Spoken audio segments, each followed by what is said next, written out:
Olá, queridos alunos, bem-vindos! Eu sou a professora Alda Leia Santos, sua professora de Ciências, e vamos para a nossa aula de número 27.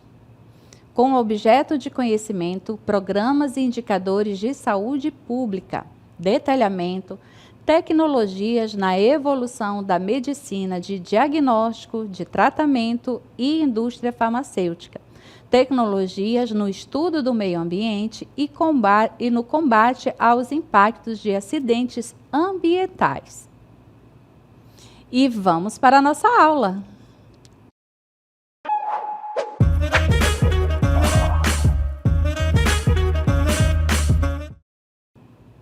Olá, queridos alunos. Muito bem. Olha onde a nossa professora está, né? Esse ambiente aqui, a primeira coisa que nos vem à cabeça é o quê? Tecnologia, certo? Então, a tecnologia, ela está no nosso dia a dia, né? Está aqui, nós estamos assistindo uma aula mediada pela tecnologia, né? O nosso ensino é mediado pela tecnologia. Então, esse ambiente aqui é para nos lembrar do quê? Como a tecnologia facilita a nossa vida e a nossa saúde, certo? Então, com o avanço da tecnologia, o impacto que a sociedade sentiu primeiramente foi o quê?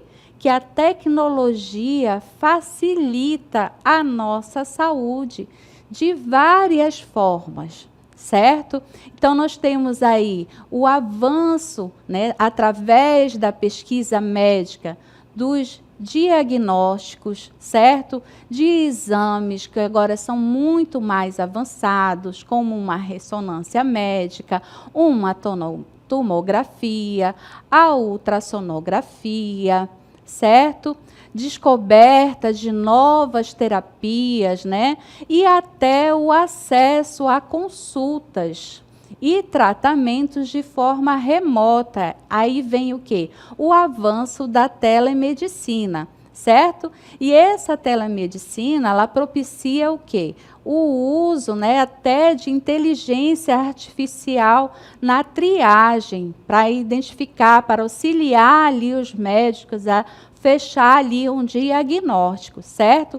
E nós temos também dispositivos, né, de monitoramento. Hoje em dia nós já temos relógios, né, smartwatch, que fazem ali a frequência, sua frequência cardíaca, que mede ali, afere, né, a sua pressão. Os aparelhos domésticos, né, nós temos hoje, na sua casa, você pode ter um aparelho para aferir a sua pressão arterial, para medir, né, o seu nível de glicose. As pessoas que são diabéticas, dentro dessa evolução, né, da tecnologia, hoje em dia nós já temos esses sensores que são subcutâneos, a pessoa faz um implante de um sensor, que ali evita que ele fique diariamente furando o seu dedo para fazer, né, aferir a glicose. Então, com o celular, você encosta aqui o celular, ele já dá ali o seu índice glicêmico, fazendo com que você, se for o caso, né, faça o uso da insulina para manter ali o seu nível, né, de glicose dentro do normal. Olha só como a tecnologia, né, facilita a nossa saúde. E a sua importância não está somente nisso. Então, vamos aprender um pouco mais sobre essa importância da tecnologia na medicina. Então, a medicina, como a conhecemos hoje, né, só se tornou possível devido aos avanços da ciência e da tecnologia. Sem os equipamentos de diagnóstico por imagem, como, por exemplo, né, os aparelhos de raio-x, as ultrassonografias, a ressonância magnética, então, seria impossível investigar áreas internas do corpo humano de forma não invasiva, certo? Lembrando que lá na medicina, antigamente, imagina, que se fazia? Se fazia cirurgia sem ter anestesia. Fazia-se amputações com aparelhos, né, rudimentares, sem ter ali a ciência, né, da onde amputar um membro. Então, imagina quão importante foi o avanço, né, da tecnologia para a medicina, para o controle, para os procedimentos cirúrgicos. Então, vamos ver aqui alguns aparelhos, né, que revelam aí essa importância da tecnologia na medicina. Observem na imagem. Nós temos aqui 3 aparelhos: o raio-x, a ultrassonografia e a ressonância magnética.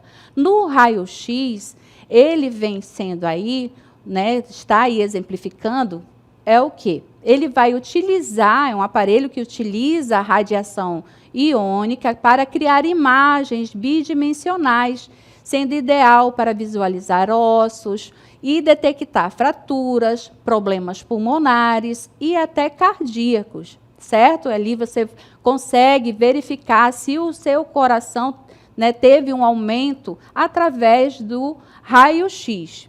Já a ultrassonografia, ela usa ondas sonoras para gerar imagens em tempo real, sem radiação, sendo segura, como exemplo aqui nós temos na imagem, utilizado muito para gestantes, para acompanhar ali durante o período pré-natal o desenvolvimento do bebê, certo? E também é muito útil para avaliar os nossos órgãos internos, certo? E a ressonância magnética, embora empregue campos magnéticos e ondas de rádios para produzir imagens, né, detalhadas de tecidos moles, como cérebros e articulações, já sem radiação. E ela é muito importante para quando?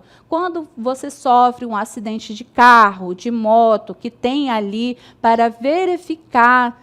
Nós estamos falando que ela é utilizada para tecidos moles, então, para verificar se houve algum tipo de lesão na coluna ou lesão nos nervos, certo? Então, nós estamos vendo aí que esses 3, né, aparelhos têm um grande impacto benéfico na nossa vida. Então, dando continuidade aos equipamentos para diagnóstico. No final do século XV, né, aumentaram os investimentos em universidades, potencializando o estudo de ciências como a anatomia, a física, a biologia e a química. E aí houve o quê? A descoberta dos raios-x, que foram uma das primeiras tecnologias na medicina. Isso aí por um físico alemão em 1895, certo? Foi quando a gente teve aí a descoberta do raio-x, certo? E dando continuidade, nós avançamos para o eletrocardiograma, que foi o primeiro como tecnologia na medicina, na questão dos exames, né? No início do século XX, cientistas desenvolveram formas diferentes para o estudo e o registro do funcionamento cardíaco. Então, primeiramente, nós tivemos, em 1887, um fisiologista britânico, ele realizou o registro elétrico, né, do coração, certo? E, a partir dos estudos iniciais de William, em 1901, que criou a máquina de eletrocardiograma. Em 1924, o William, por ter criado esse eletrocardiograma, recebeu o Prêmio Nobel de Medicina, certo? Então, vejam aí. E para que funciona o eletrocardiograma? Ele serve para diagnósticos de arritmias, isquemia e outras condições cardíacas. E como ele funciona, professora? Observem aqui. Nós vamos ter eletrodos, certos, que são colocados aqui, e aí vão ser ligados a uma máquina. E essa máquina gera aqui esse gráfico, que aqui, conforme o desenho que é observado, que nós vamos ali identificar se o batimento cardíaco está normal e se há algum tipo de arritmia. Então, esse aparelho ele é de extrema importância. Aonde? Em hospitais, em pronto-socorros, né? Para ser ali um equipamento, né? Um aparelho de emergência, certo? Então, ali o eletrocardiograma, né? E a sua importância. Um outro aparelho também muito importante é o tomógrafo.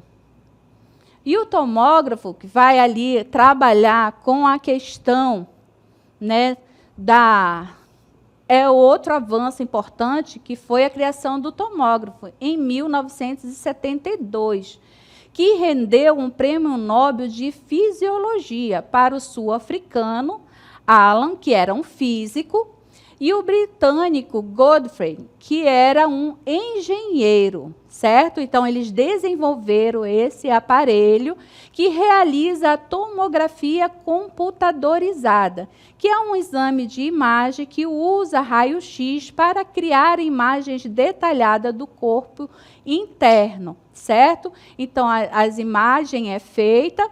E ali, por que é computadorizada? Porque essas imagens vão ser capturadas ali pelo computador que vai fazendo a montagem, certo? Por isso que geralmente se chama TC, tomografia computadorizada, certo?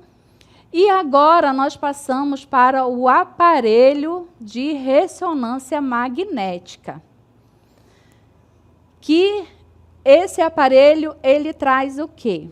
Foi a partir, né, do estudo dos íons que os cientistas Felix Bloch, da Universidade de Stanford, e o Edward, da Universidade de Harvard, criaram a ressonância magnética, que é uma tecnologia revolucionária, que foi em 1946, que permitiu criar imagens do interior do corpo sem o uso da radiação, né? A tomografia ela utiliza a radiação e a ressonância magnética já não utiliza mais a radiação, certo? Então, é um avanço sem o uso da radiação, certo? E com isso, né, a comunicação e a medicina, os avanços culminaram no surgimento de especialidades como a telemedicina, que emprega tecnologias de informação e continuação, que são as TICs, para o fornecimento, né, de laudos à distância. Então, ali, essa telemedicina, quando nós não temos um especialista, né, na nossa comunidade, ela vem sendo ali uma oportunidade, né, de você ter o atendimento com um especialista sem necessitar de deslocar da sua comunidade até os grandes centros, certo? E mais recentemente também surgiu a saúde digital ou e-saúde, que são aplicativos, né, de unificação das informações sobre os pacientes, como medicamentos, consultas e exames integrados a softwares e dispositivos por meio, né, da tecnologia na medicina. Nós temos também aí esses aplicativos, né, o Conect SUS também, que dá ali quantas vacinas você tomou, as consultas, os exames. Então, é algo que está aí com uma tecnologia, né, dentro dos aplicativos. E a telemedicina ela tem potencial para continuar impulsionando avanços a partir da combinação com inovações e tecnologia, desde o seu surgimento, né, para a especialidade médica, que tem contribuindo para avanços significativos, tornando a saúde acessível a qualquer hora e em qualquer lugar. E aí ressalta a importância, né, para as comunidades que estão longe dos grandes centros. A telemedicina ela tem esse potencial significativo.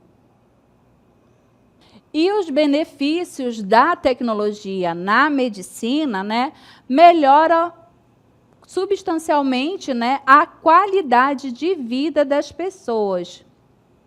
Como eu disse, principalmente as pessoas que moram em locais remotos, né, como as cidades do interior do Brasil e do nosso Amazonas. Então, temos aí essa questão da melhoria, né, e aí vem também a parte de suporte, né, de legislação, que cada vez mais se busca, né, amparar esse tipo de exercício da medicina. Já para hospitais e clínicas e consultórios, é a tecnologia que permite disponibilizar exames e ter a sua interpretação, mesmo em períodos críticos, como na falta, né, de profissionais, sua ausência por férias ou por plantões. Digamos, aqui nós temos, né, um grande hospital, precisa fazer uma cirurgia, um neurocirurgião, que não tem uma especialidade aqui na nossa região, mas, através da telemedicina, ele pode participar da cirurgia, né, por uma webcam, ali orientando, participando, visualizando o paciente. Então, isso é algo muito benéfico, certo? Então, dando continuidade, né, nós vimos até aqui a importância da tecnologia na área da saúde e agora nós vamos ver o uso dessa tecnologia no meio ambiente, né? Haja vista que o desenvolvimento tecnológico, ele tem um impacto, né, no meio ambiente. Então, ele precisa ser utilizado também, né, não apenas como um vilão, mas também tornando-se um auxiliar na minimização dos efeitos negativos das atividades produtivas para o meio ambiente. Há várias inovações que oferecem a convivência, né, mais adequadas dos seres humanos com o nosso planeta. Outro ponto positivo é que os governantes, empresários e população estão assimilando cada vez mais a importância disso, né? Que nós precisamos a tecnologia estar ao nosso favor, certo? Mas nós temos que lembrar também de cuidar, né, da nossa casa, que é o nosso meio ambiente. Então, nós temos que também destinar essa tecnologia para cuidar e minimizar os impactos que nós causamos no nosso planeta. E uma forma de minimizar isso, o uso dessa tecnologia, é como? No tratamento da água.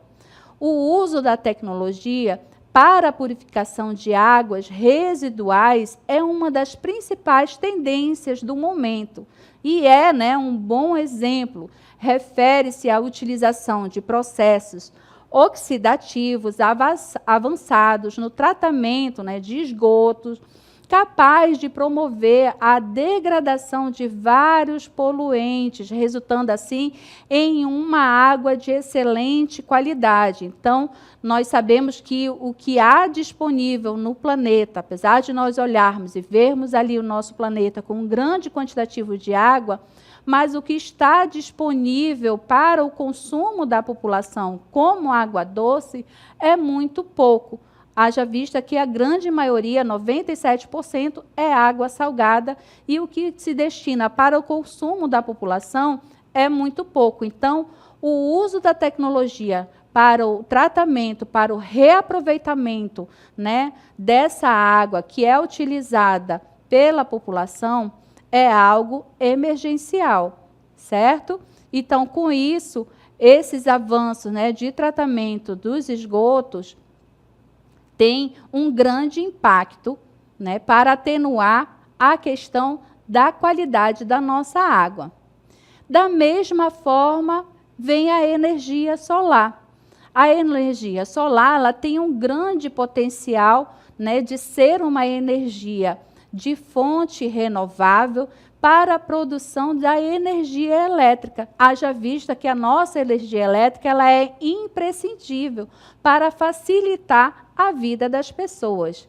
E, no entanto, a produção, a sua produção pode representar uma agressão considerável quando nós utilizamos para a produção da energia elétrica combustíveis fósseis, porque esses combustíveis fósseis têm impacto no ambiente pelo seu processo de extração, certo? Assim como no momento de combustão é lançado ali vários gases nocivos que vão ali causar, mudanças climáticas, vão alterar a questão do nosso efeito estufa. Então, tem toda uma sequência. Então, por ser a energia solar, por ser uma energia abundante e inesgotável, ainda mais aqui para a nossa região, a energia solar mostra-se uma ótima opção para a universalização da eletricidade, certo? E, em contrapartida, nós falamos de energia e aí falamos dos combustíveis, certo?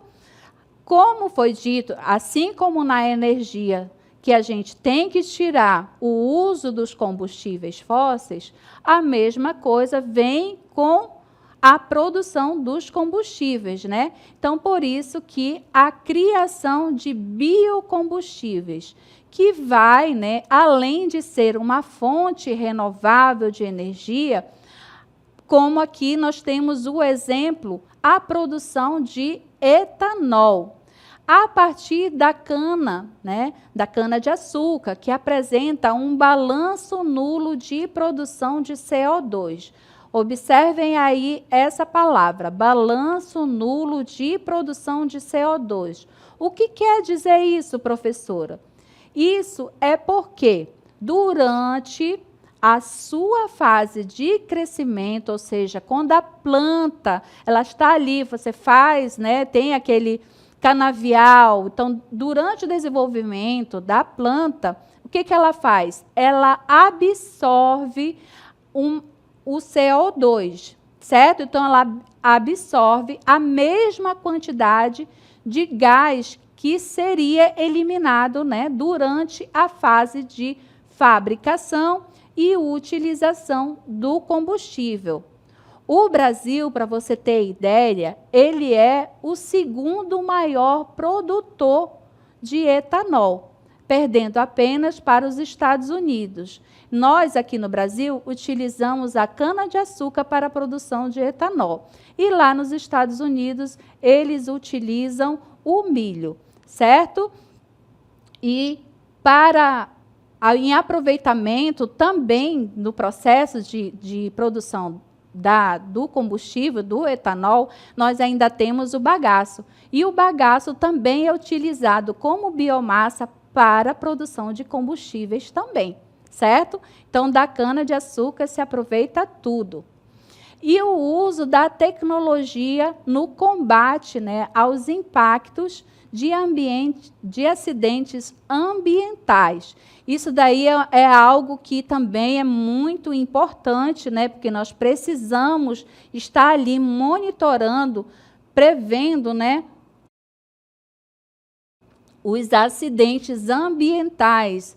Nós temos aí a questão de grandes inundações, grandes chuvas, E com isso nós temos uma infinidade de tecnologias emergentes, modernas e mais dedicada ao monitoramento, de padrões climáticos e meteorológicos, melhorando o quê? A eficiência e os tempos de resposta, impedindo assim a ocorrência de desastres naturais. Então, nós vemos aí espalhados, Nós temos um centro meteorológico que faz ali o acompanhamento das variações climáticas para prever grandes períodos de chuva, para que as comunidades ali fiquem alerta, fiquem preparadas para caso haja essa questão de aumento de chuvas. Por quê? Nós temos também outros processos, né? Como, por exemplo, o rompimento de barragens. Então, as barragens, elas são o quê? Elas são utilizadas, né, as indústrias, né, a exploração da mineração. Então, as barragens, elas são estruturas integrantes da mineração. Aqui no Brasil, nós temos um estado, né, que faz grande exploração dessa mineração, que é o estado de Minas Gerais, certo? Então, isso ocorre porque o processo de beneficiamento, né, dos minérios gera resíduos. Lembra, os minérios estão no solo, então vai precisar retirar o solo, fazer a lavagem, né, usar produtos químicos, e aí é que é gerado esses resíduos, que precisam ser estocados, porque eles não podem ser eliminados diretamente na natureza, porque contém ali produtos químicos e isso faz, né, uma contaminação do ambiente. Então, ele é estocado em lagoas de decantação. Uma vez instalada a barragem, é muito importante iniciar o processo de monitoramento, como um centro de monitoramento, né, que acompanha as barragens e diques por 24 horas, e o controle é feito, né, com auxílio de tecnologias de ponta, como radares de precisão milimétrica, laser scanner, acelerômetro, estação meteorológica, câmeras de vídeo e drones. Então, esses equipamentos fazem parte, né, do plano emergencial para evitar maiores catástrofes ao meio ambiente e à população que está instalada próxima às barragens. Então, nós temos aí, infelizmente, né, nós podemos ver aí nessa imagem, nós temos 2 eventos de rompimento de barragens, justamente aí no estado de Minas Gerais, que foi em 2015, Mariana, né, e 2019, Brumadinho. Então, por isso que esse monitoramento dessas barragens, né, originadas ali do processo de mineração, ele é algo que gera, né, grande atenção, porque tem um impacto muito grande, não só pela contaminação do meio ambiente, mas principalmente pela população, né, que está ali no seu entorno e pode ser impactada no momento de rompimento dessas barragens, certo? Assim como ocorre quando ocorre deslizamentos de terras, né? Então, os deslizamentos de terras, alagações, né? Atualmente, existem tecnologias capazes de oferecer o monitoramento e análise para criar um melhor planejamento urbano, localizando áreas de risco e captando modelos climáticos, o que ajuda a prever e evitar desastres naturais e propiciar o quê? A proteção a eventuais ocorrências, certo? Então, essa tecnologia de informações geográficas oferece dados de satélites e pode ser utilizada, né, para análises do planejamento urbano e monitoramento de áreas de risco, certo? Então, nós temos ali um centro específico para fazer esse monitoramento, esse planejamento urbano, fazendo ali a análise dos dados que são coletados nos equipamentos. Então, a tecnologia SIS, né, do Sistema de Informações Geográficas, é capaz de atuar como um centro de informações e retirar dados de diferentes fontes, possibilitando o estudo, né, de todos os elementos do local, certo? Então, nós vemos aqui na nossa imagem a questão dos deslizamentos. Então, estados, locais, né, que ficam ali perto, né, de morros. Então, precisa ter a atenção e o cuidado pelo impacto que gera. E, com isso, nós vimos a importância da tecnologia e o uso da tecnologia, tanto na saúde, né, para o nosso benefício, quanto também para o meio ambiente, certo? Espero que você tenha aprendido um pouco mais e até uma próxima aula.